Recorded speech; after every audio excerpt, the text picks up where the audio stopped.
Thank you, everybody. Thank you. Wow. Thank you.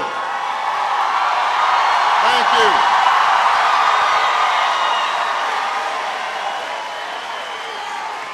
Thank you. Thank you so much. Now listen. Thank you. Thank you. Thank you. Thank you so much. Let me begin by saying to all of you how grateful I am that you've had the wisdom to send a great congressman to Washington who is working day in, day out on some of the most important issues that matter to this country. Please give my friend Patrick Kennedy a big round of applause.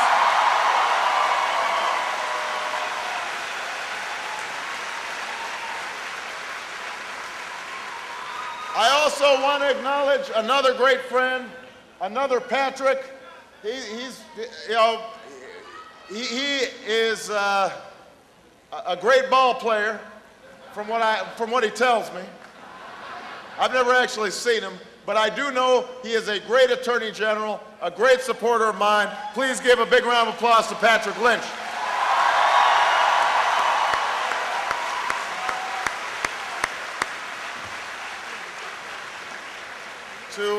To all the elected officials who are here, thank you for your support.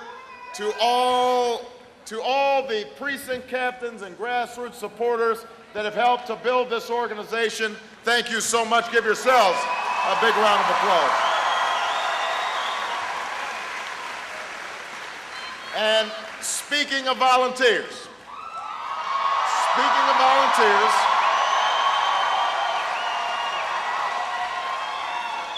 we can always use more. So I know everybody here is going to vote. The question is, will all of you also bring other people to vote? And if you are willing to put in a couple of hours over the next couple of days to drive turnout, especially on Election Day, please fill out one of these sheets that have been passed out. We would love for you to get more involved because we really think that we can win right here in Rhode Island, but we've got to drive good turnout here in Rhode Island. Yes, we can.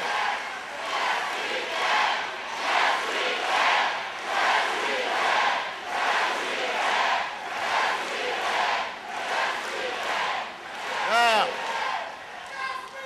it has been a little over a year since I announced that I was running for President of the United States of America. I stood on the steps of the old state capitol in Springfield, Illinois, the building where Abraham Lincoln served for many years before he went to Washington, the city where I served in state government before I joined the US Senate. I stood there and I announced this unlikely journey to change America. And I have to say that there were a lot of people at the time who asked me, why are you running this time? Why are you running so soon? You're a relatively young man. You can afford to wait. That's what they said.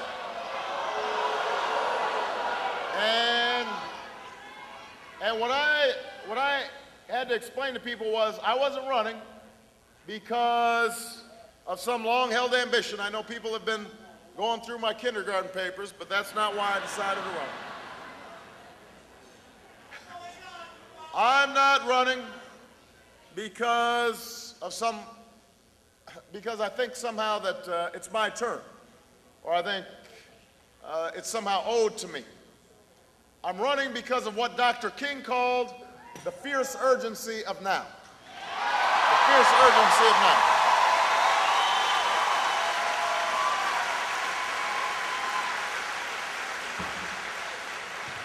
Because I believe there's such a thing as being too late, and that hour is almost upon us. We are at a defining moment in our history.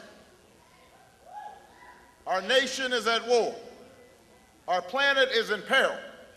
And the dream that so many generations fought for feels like it's slowly slipping away. And you see it here in Rhode Island, you see it all across the country. People are working harder just to get by. They've never paid more for college. They've never paid more for gas at the pump. It's harder to save. It's harder to retire. Our healthcare system leaves millions of people without coverage. And those who have coverage, you're seeing your co-payments, your deductibles, your premiums going up and up and up. Our school system, despite the slogans, leave millions of children behind, unable to compete in a global economy.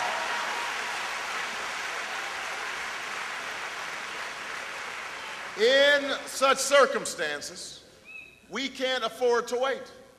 We can't wait to fix our schools. We cannot wait to fix our healthcare system. We cannot wait to provide good jobs and good wages. We cannot wait to end global warming.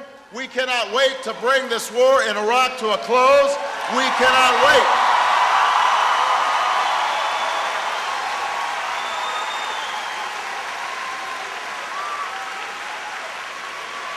Can't wait. We cannot wait. And so a year ago, I said to myself, the size of our challenges had outstripped the capacity of a broken politics to solve. And I thought the American people were eager, were desperate for something new, that they wanted a politics that wasn't about tearing each other down, but was about lifting the country up.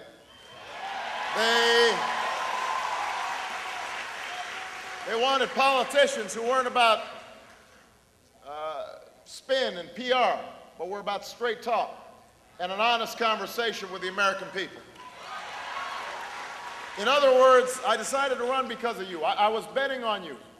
Some of you know I now live in Chicago, and that has been my home for most of my adult life, but I'm not originally from Chicago. I moved there after college, when I wasn't much older than a lot of the young people here today, to be a community organizer, to work as a community organizer with churches that were trying to deal with the devastation of steel plants that had closed. And thousands of people have been laid off of work. And I worked with these churches to set up job training programs for the unemployed, and after-school programs for youth, and to try to bring economic development to the communities. And it was the best education I ever had. It was hard work, but it taught me that ordinary people can do extraordinary things when they're given a chance. And it taught me that change doesn't happen from the top down. It happens from the bottom up. It happens because ordinary people decide to make change happen.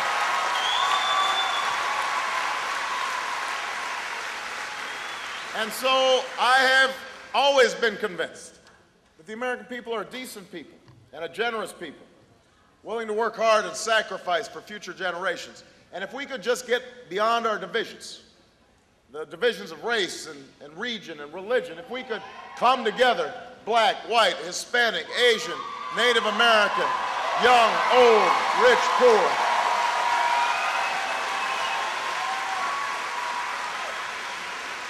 if we could come together, to challenge the special interests that have come to dominate Washington, the fat cats and the money that has set the agenda, if we could also come together to challenge ourselves to be better.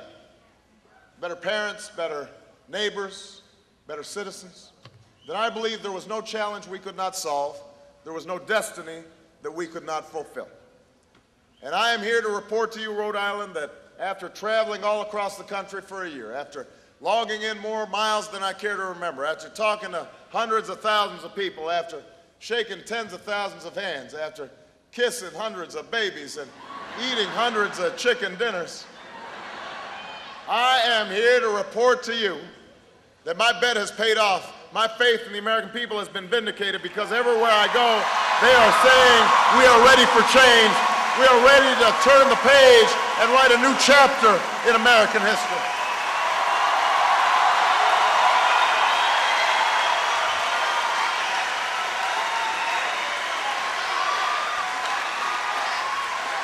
Now, I would like to take all the credit for this amazing interest and turnout. Here in Rhode Island, we're seeing record registration rates all across the country, record voters, young people voting like never before.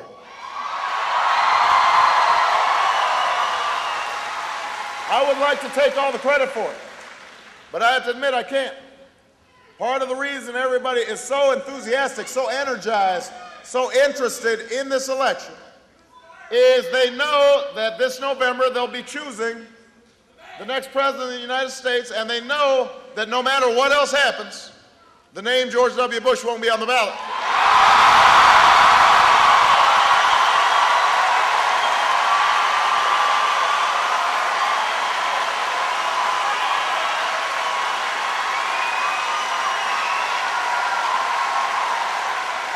No Bush. No Bush. The name across this country, I meet seniors who are worried about their retirement, worried about Social Security, can't afford a full dose of prescription drugs because it's gotten so expensive. All across this country, I meet veterans of Iraq and Afghanistan who are proud of their service, and rightfully so. They have done everything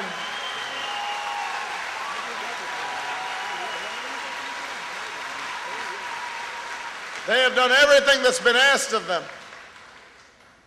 But they think about those that they left behind, those who are still deployed. They question the wisdom of a mission that cost us so dearly in blood and in treasure. Sometimes I'll meet homeless veterans or disabled veterans who ask how it is that their service could have been forgotten so quickly. And sometimes I'll meet in rope lines after rallies like this, I'll meet mothers or fathers like the one that gave me this bracelet to commemorate a son, 20 years old, who was killed in a roadside bomb, who weeps silently in my arms and ask that I bring the rest of the young men and women home.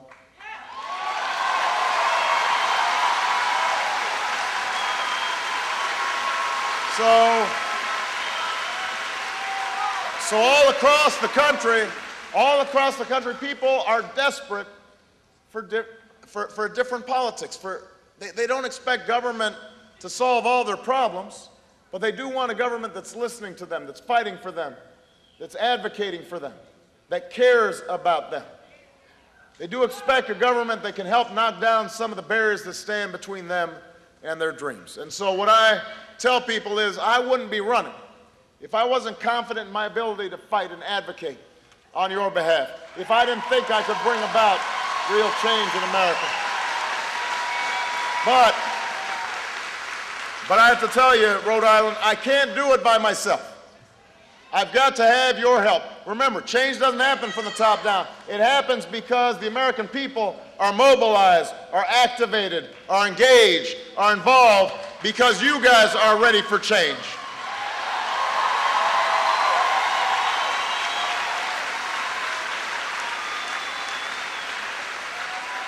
And so, if you are ready for change, we can go ahead and tell the lobbyists that their days of setting the agenda in Washington are over.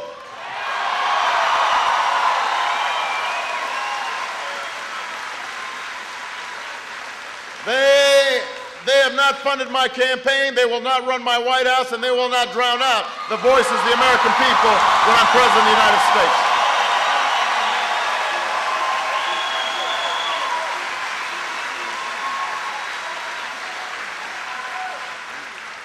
If you are ready for change, then we can stop talking about the outrage of 47 million people without health insurance and start doing something about it. Now, this is personal to me. My mother died of cancer when she was 53 years old. And that was a hard enough thing, but it made it worse seeing her reading insurance forms in the last month of her life because she had just gotten a new job and there was some question as to whether this is a pre-existing condition that maybe the insurance companies didn't want to pay her medical bills. I know what it's like to see a loved one suffer, not just because they're sick, but because of a broken healthcare system. And it is wrong. And that's why I put forward a plan. That's why I put forward a plan that says every single American can get health care that is at least as good as the health care I have as a member of Congress. And nobody will be excluded for pre-existing conditions. And we will subsidize it if you can't afford it. And we will negotiate with the drug companies for the cheapest available price on drugs. And if you are under 25, you can stay on your parents' health insurance. And if you've got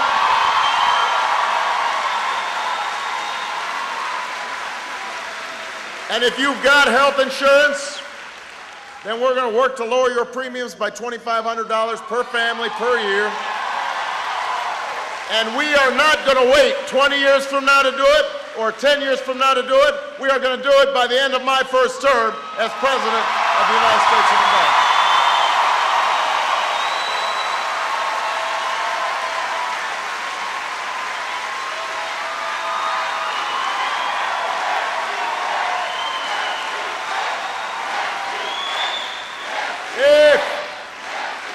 If you are ready for change, we can start restoring fairness to our economy. You know, I believe in business. I believe in capitalism, the free market, free enterprise, entrepreneurship. That's what made this country work. That's what drives this economy, drives our prosperity. But when a CEO is making more in 10 minutes than ordinary workers are making an entire year, and the CEO gets a tax break, and the worker gets nothing, and if the company goes belly up, the CEO gets a golden parachute, and the worker sees his pension dumped, something is wrong. Something has to change. We have to restore fairness to our economy.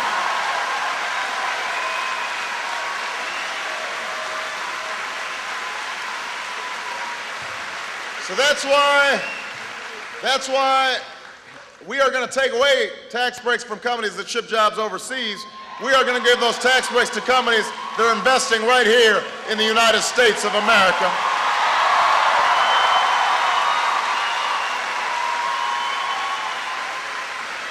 We're going to roll back the Bush tax cuts for the wealthiest Americans, give those tax breaks to middle-class folks, working-class folks who really need it.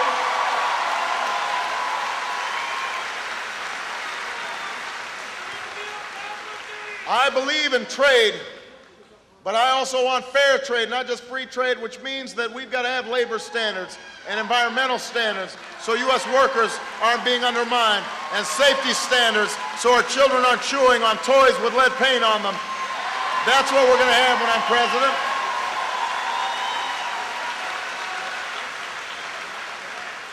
And I won't raise the minimum wage every 10 years because we're going to raise the minimum wage to keep pace with inflation. If you work in this country, you should not be poor. And that is a goal that I will set when I'm president of the United States of America.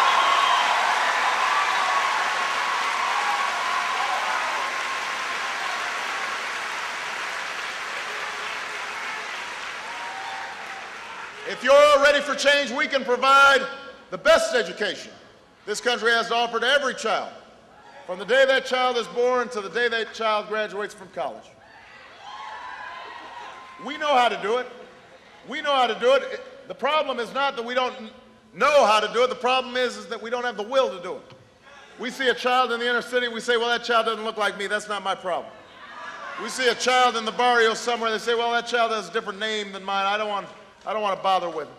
See a child in poor counties in Appalachia, East Texas, we say, well, you know, that child, you know, that's not our problem.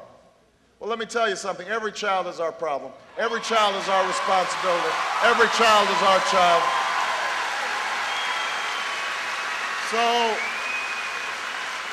So we're going to invest. We're going to invest in early childhood education to make sure every child is prepared when they start school. And I won't just talk about how great teachers are, I will reward them for their greatness with higher salaries and more support.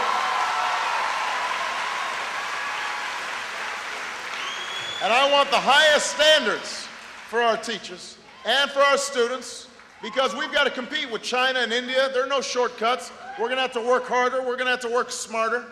But I don't want high standards to be measured just by a single standardized test, because I don't want our teachers teaching to the test.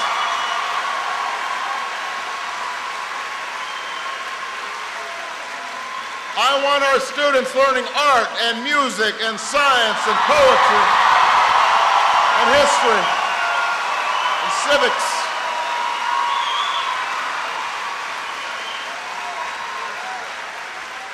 And I don't know about you, but I think it's about time that we made college affordable for every young person in America.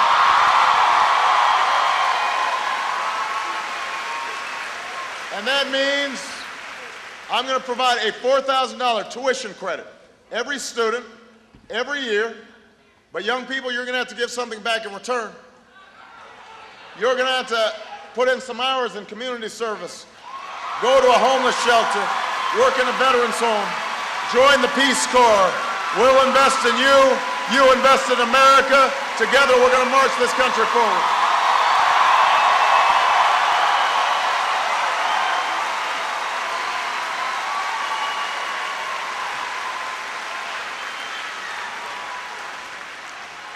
If you're ready for change, we can start having an energy policy that makes sense. We send $1 billion to hostile nations every day. Foreign nations, hostile nations oftentimes. And in the bargain, we're melting the polar ice caps, changing the climate of the planet. It is not an intelligent energy policy. And so, here's what we're going to do. We're going to cap the emission of greenhouse gases that cause global warming. It's going to generate billions of dollars because we're going to be charging polluters for the carbon they send in the atmosphere. We will take those billions of dollars and we'll invest them in clean energy, renewable energy, solar and wind and biodiesel.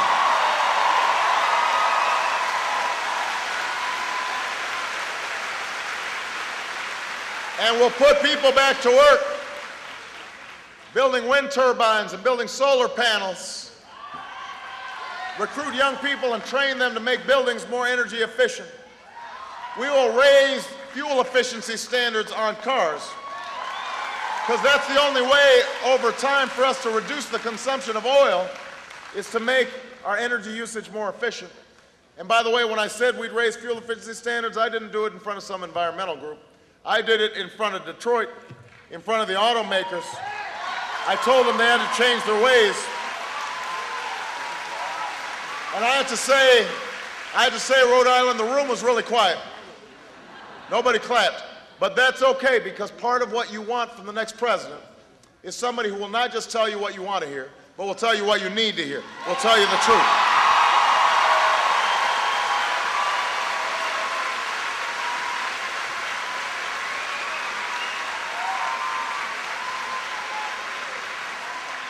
If you're ready for change, we can fundamentally shift our foreign policy to regain respect in the world and to keep us safe. As Commander-in-Chief, my job will be to keep you safe. That will be my job. And I will do whatever is required. I will not hesitate to strike against those who would do us harm. But let me say that doing that means making sure that we have the strongest military on earth, and that means making sure that our troops are properly trained and properly equipped.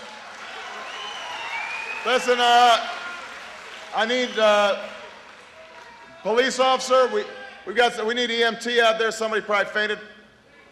Everybody's getting overheated. You guys stay cool, drink water, drink some juice if you have it.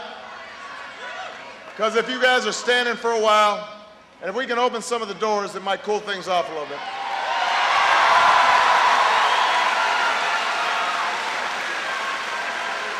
Right through there, right in the middle. They'll be all right. They'll be all right.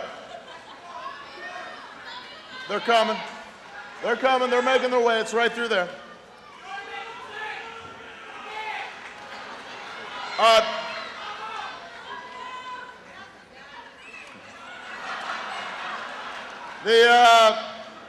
They're going to be okay. Now, part of keeping you safe means making sure that our troops are properly trained and properly equipped, and they're on proper rotations and getting the proper rest. And it means that we're taking care of their families when they're gone, and it means that we're treating them properly when they come home. No more homeless veterans. No more.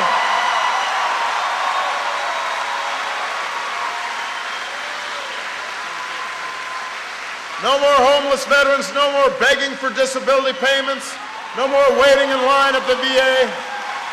We have to treat our troops and our veterans with the honor and the respect that they deserve. But part of keeping you safe is also using our military wisely. And the war in Iraq was unwise. It was unwise. It distracted us from the real threat in Afghanistan.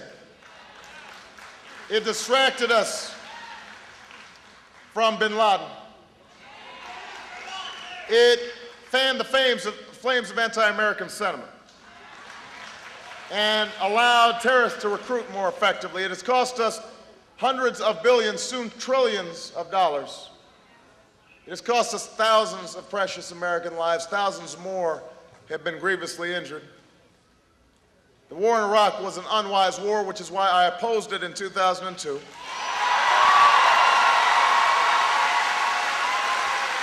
And it is why I will bring it to an end in 2009.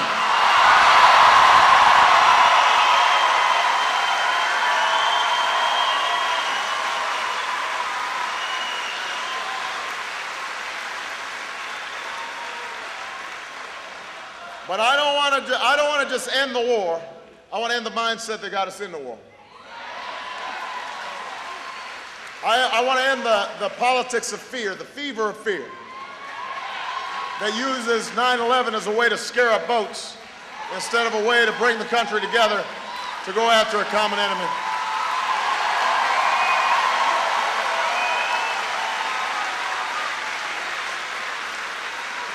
I want to restore American diplomacy in the world. I said very early in this campaign I would meet not just with our friends, but with our enemies. Not just with leaders we liked, but leaders we didn't. And there were those in Washington said, oh, you can't do that. And I said, yes, I can. Because I remember what John F. Kennedy said. What Patrick's uncle said, he said, we can never negotiate out of fear, but we can never fear to negotiate. That's what strong countries and strong presidents do. They talk to their adversaries. They tell them where America stands. They try to resolve differences without resort to war. That's what I will do as President of the United States of America.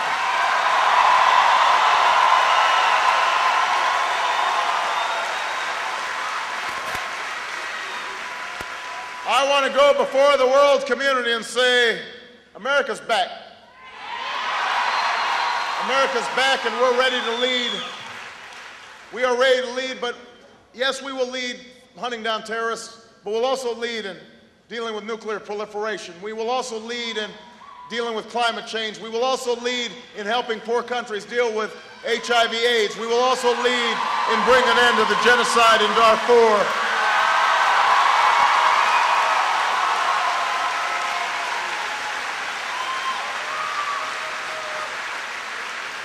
We will lead by setting the highest standards for civil rights and human rights and civil liberties and due process and rule of law. We will close down Guantanamo. We will restore habeas corpus.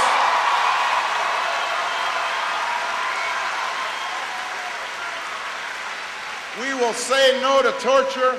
We will say no to renditions, because you will have a president who has taught the Constitution, who believes in the Constitution, and who will obey the Constitution of the United States of America.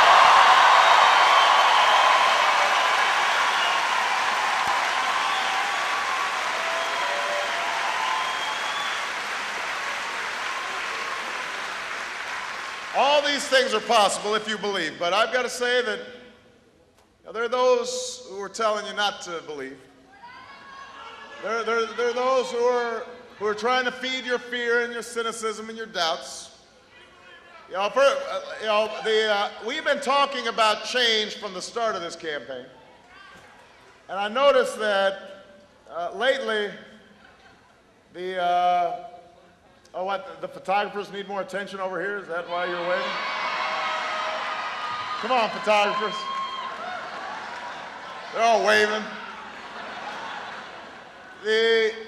I have to tell you that it seems like this change thing is catching on, because everybody's talking about change now. Everybody's saying how they stand for change, but I want you to understand what real change is. Don't be fooled. Real change means saying what you mean and meaning what you say, not just during election time, but all the time.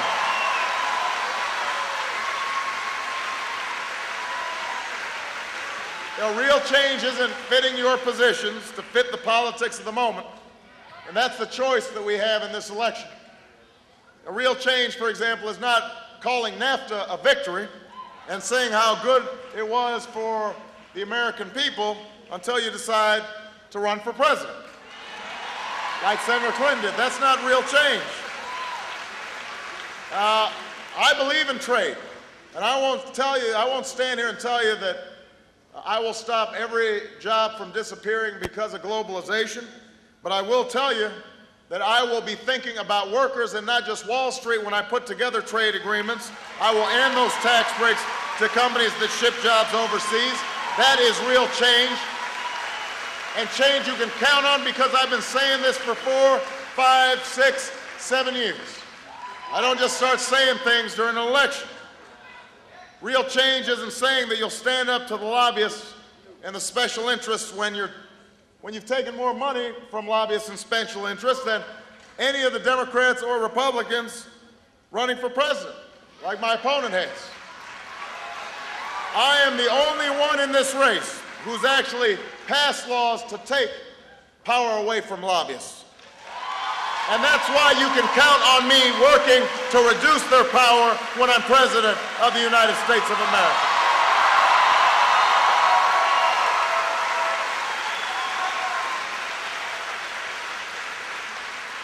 Real change isn't voting for a bankruptcy bill that makes it harder for families to climb out of debt. Senator Clinton and I had a debate back in Las Vegas. She said, well, she voted for this bill, but she hoped it wouldn't pass. I've got to say, that's not how things work. If you don't want something to pass, you don't vote for it. And one of the first things I did when I got to the Senate was to fight against the credit card industry's bankruptcy bill. And when I'm president, I will reform our bankruptcy laws so that everybody has a fair shot, and you won't be bankrupt if you got sick. And CEOs won't be able to dump your pensions and get bonuses for themselves. That's what we're talking about when we talk about real change.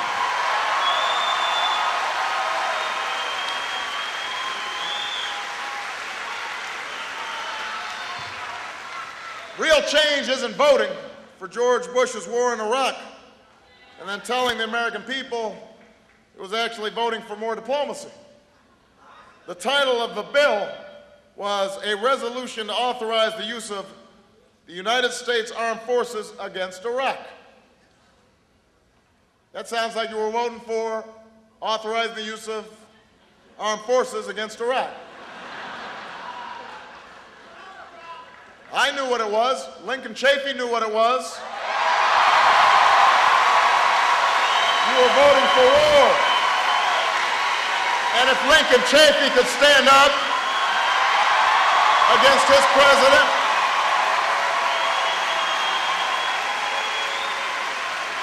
we knew what the score was. That's why I opposed this war. Link opposed this war. Many of you opposed this war, and that's why I will bring this war to an end when I'm president of the United States of America.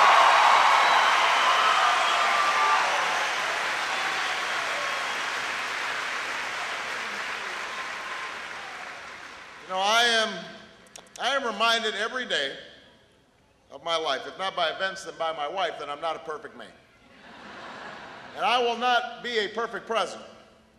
But here's one thing you can count on from me. I will always tell you what I think, and I will always tell you where I stand. I will be honest with you about the challenges that we face as a nation.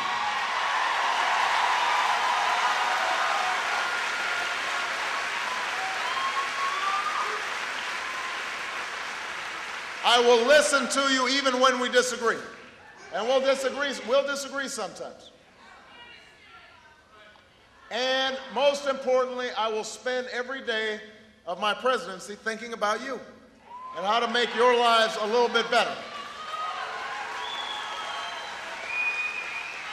That is what brings me here today. That's what brings you here today, that sense that we can make America better, a sense of hope.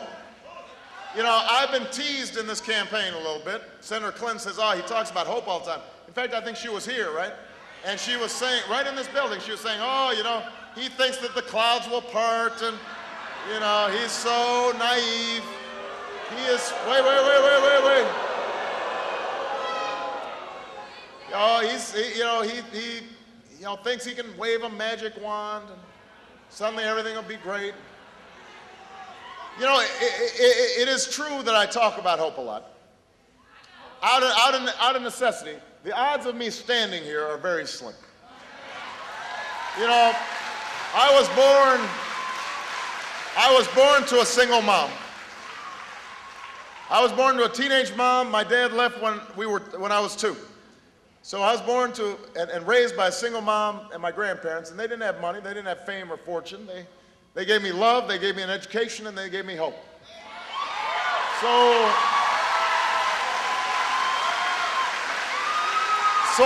it's true, Rhode Island, I do talk about hope. I put hope on my signs. And I gave a speech in Boston about hope, and I wrote a book called The Audacity of Hope. And so now, Senator Clinton and others, they say, oh, you know, he's peddling false hopes. He needs a reality check. He's a hope monger. You know, the implication is if you talk about hope, that you must be naive, your head must be in the clouds, you must look at the world through colored glasses, you must not really know the score, you must not be wise to the world, you must not know what it takes to bring about real change. And they say that about, by the way, you guys too. The people who come to our rallies who are getting behind us, they say, oh, they just like him because he talks good. You know, they're just infatuated. Well, let me tell you something. I'll bet there are a lot of people here who've gone through hard times. I'll bet there are a lot of people here who've lost a job or lost a loved one or lost their health care or trying to figure out how to pay for their college education. There aren't a lot of romantics here. See, the critics, the cynics don't understand what hope is. Hope is not blind optimism. Hope is not ignorance of the challenge that stand between you and your dreams. Hope is exactly the opposite. Hope is believing and then working, then fighting for things. You know, I know how hard it will be to provide health care to every American. If it was easy, it would have already been done. I know how difficult it will be to change our energy policy. ExxonMobil made $11 billion last year. They don't want to give those profits up. I know how hard it will be to alleviate poverty. I know how difficult it will be to improve our schools. I know because I fought on the streets as a community organizer. I have fought in the courts as a civil rights attorney. I have fought in the legislature, and I've won some battles, but I've lost some too, because good intentions aren't enough. You've got to have political power and political will. You've got to build a coalition to make things happen. I know how hard it is because I've seen this country turned on itself, how politicians can manipulate in order to make us distrust ourselves and to be suspicious of immigrants or suspicious of gay people. I've seen these things. But here's what I know, Rhode Island. Here's what I also know. That nothing worthwhile in this country has ever happened except somebody somewhere was willing to hope.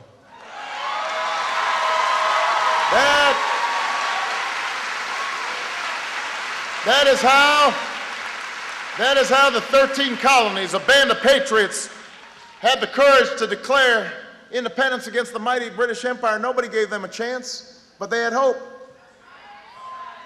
That is how slaves and abolitionists resisted an evil system, and how a new president charted a course to ensure we would not remain half slave and half free. They had hope.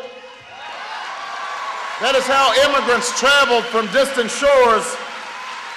That is how pioneers went west. That's how the greatest generation, my grandfather fighting in Patton's army in World War II, my grandmother staying behind with a baby, working on a bomber assembly line, that greatest generation defeating Hitler and fascism and lifting itself up out of a Great Depression. Hope.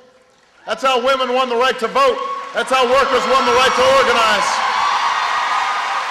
That's how young people in the 60s traveled south they marched and they sat in, and some went to jail and some died for freedom's cause. That's what hope is. That's what hope is. That's what hope is, imagining and then fighting for. Si se puede, imagining and then fighting for what did not seem possible before. And that is the moment that we are in right now.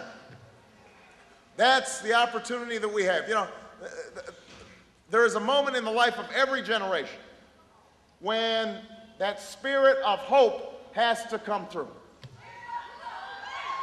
When we shed the fear and the doubt, and we don't settle for what the cynics tell us we have to accept, but we reach for what we know is possible, where we decide that the next generation deserves the same chance as somebody gave us, where we decide to keep the fires burning, the dream alive for those who still hunger for justice and still thirst for opportunity.